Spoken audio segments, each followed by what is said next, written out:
There are two main justifications for science, and one of them, I suppose, is the utilitarian one, that it's useful, and people will justify saving rainforests because you can get medicine from tree bark and things like that. But I agree with what you've just said, that there's something much more important, which is the sort of poetic benefit of science.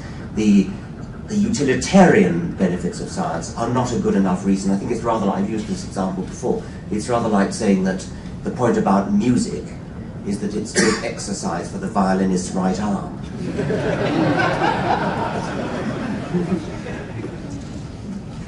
Science is much more like music in the sense of the aesthetic appreciation of music.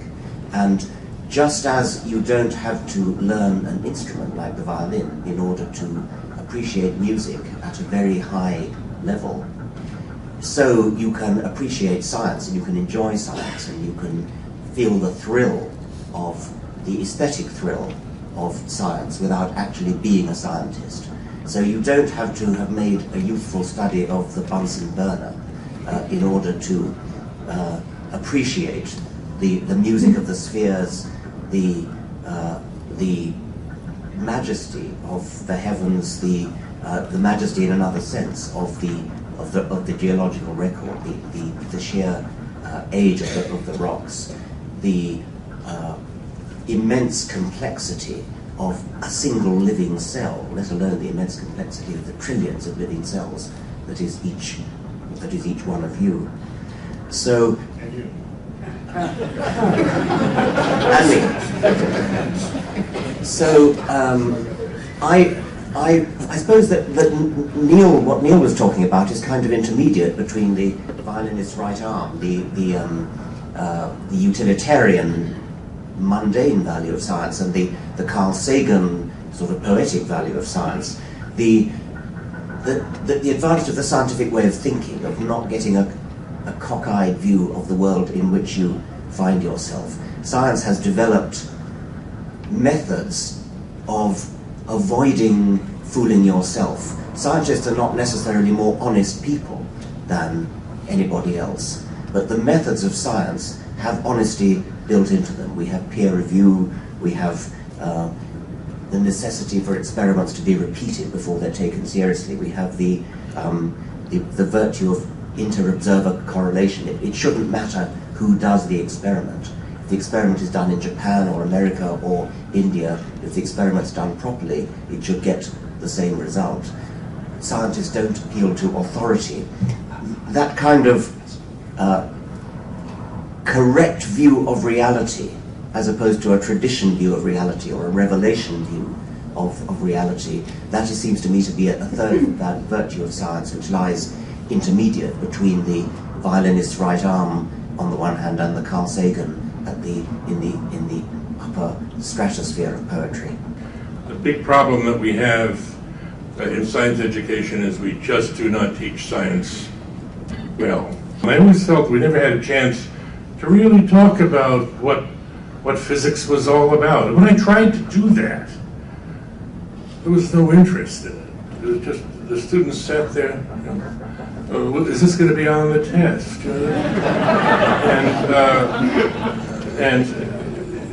And one of the aspects of science that we're supposed to emphasize is critical thinking. And I don't know where in a science curriculum anybody learns any critical thinking. Yeah, Neil.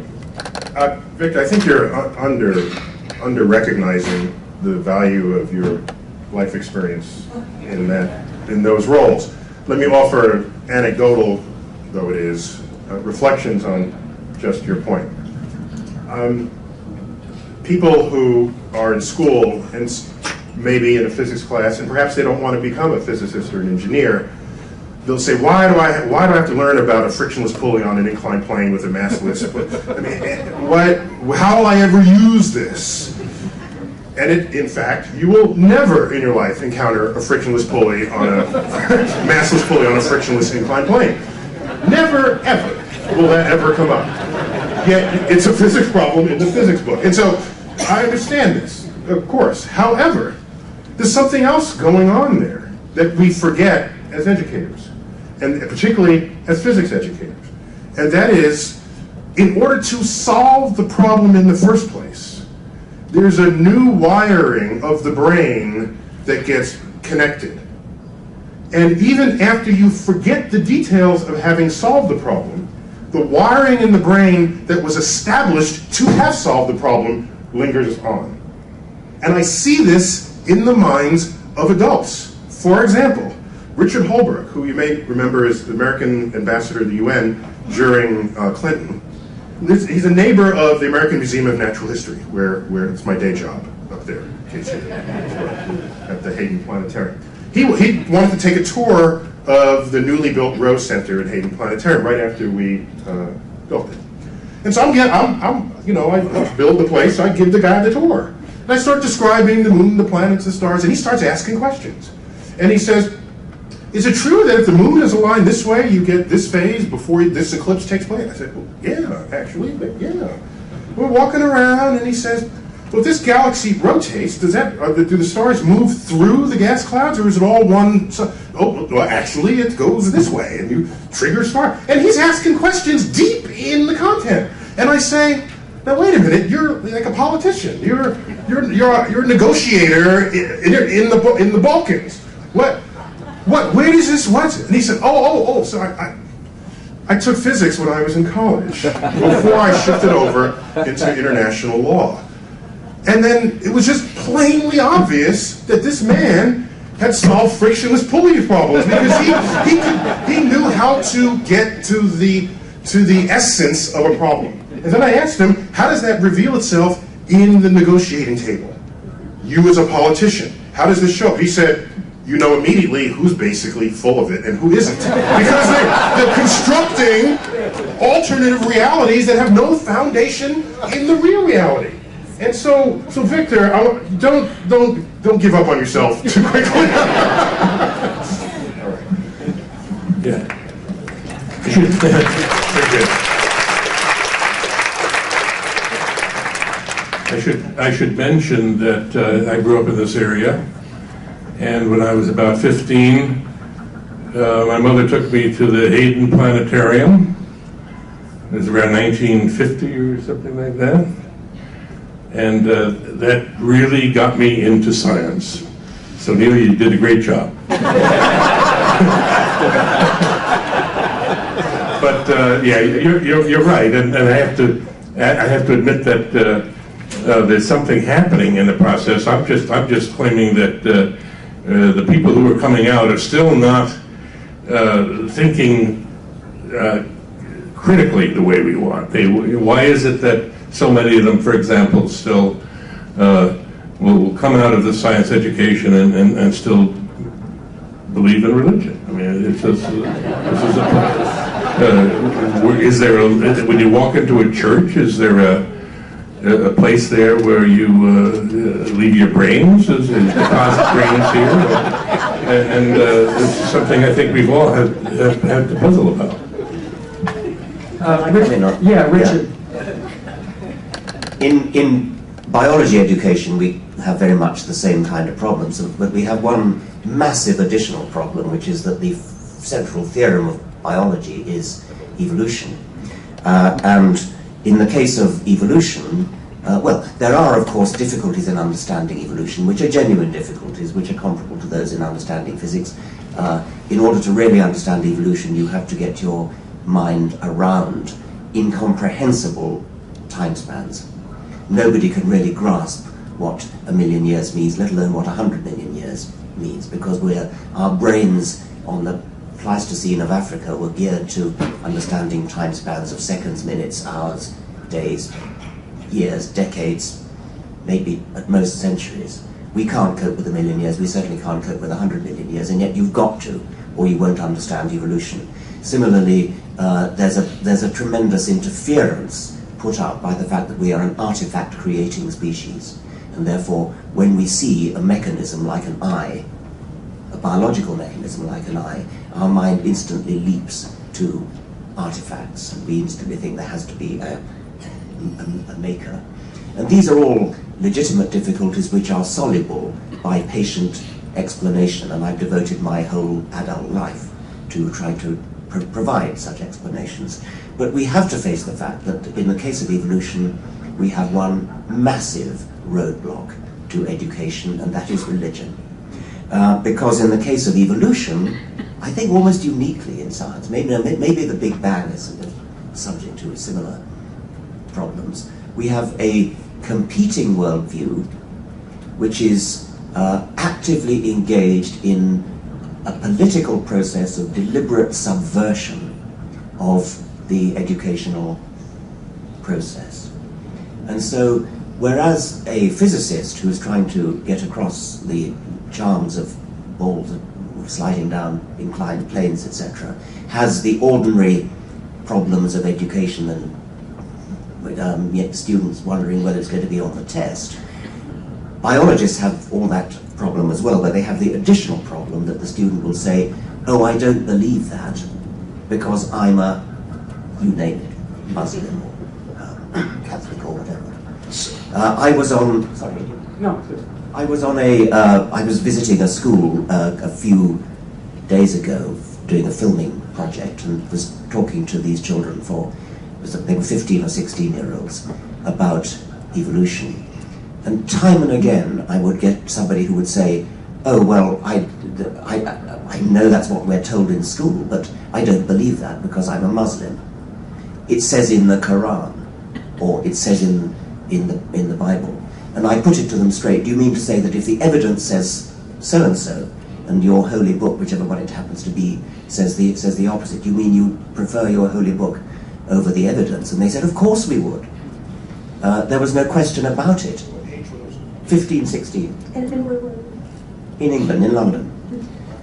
There was one young man who was raised Muslim, and he was totally close-minded. More than just close-minded in the ordinary way that any of us might be close-minded. His mind had been systematically closed by an educational process in early childhood. And it's a massive additional barrier that we have to face as educators in the field of evolution. I have to make a quick agreement with Richard here. At the planetarium, we have a tandem projection space where we recreate the first few moments of the universe in what we call the Big Bang experience. And of course, this is part of a larger museum of natural history. And occasionally, I'm confronted by a religious person who asks, well, where is the religious view of the beginning of the universe? And so, rather than actually engage them in that conversation, I send them over to the Hall of Evolutionary Biology, and then they never come back. They never make it back to me.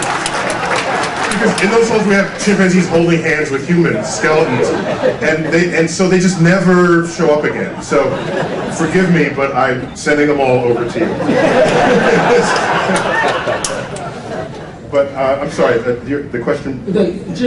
While it appears there's consensus that religion deserves the biggest bullseye in terms of it being the biggest impediment to science education, but there are other... Well, I forgot to mention postmodernism,